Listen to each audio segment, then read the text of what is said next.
Welcome to Short Stories by Hawk.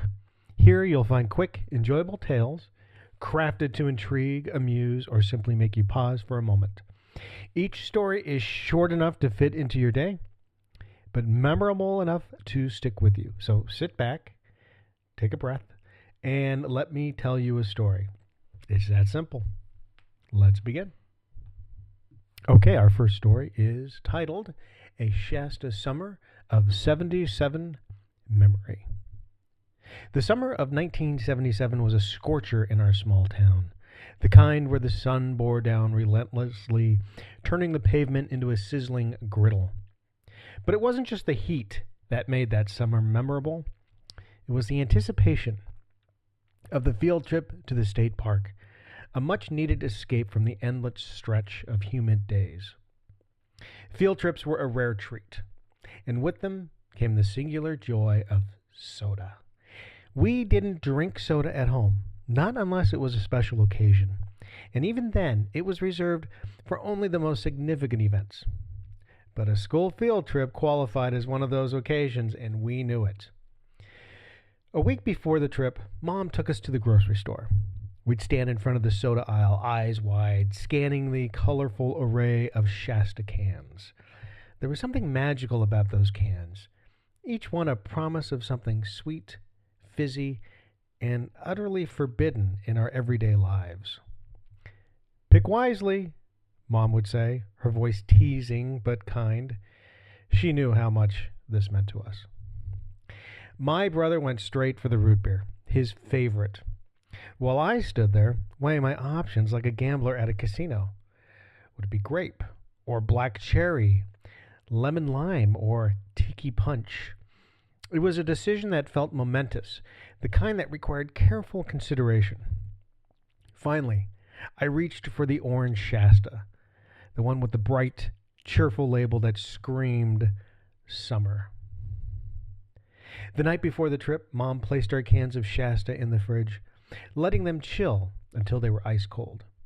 It was a ritual of sorts, one that made the anticipation even sweeter. I could hardly sleep that night, thinking of that orange soda waiting for me, wrapped in aluminum foil like a precious treasure. The next morning, as the sun began to rise, casting a golden hue over everything, Mom carefully wrapped our sodas in the foil. She pressed it down tightly, ensuring the cold would last as long as possible.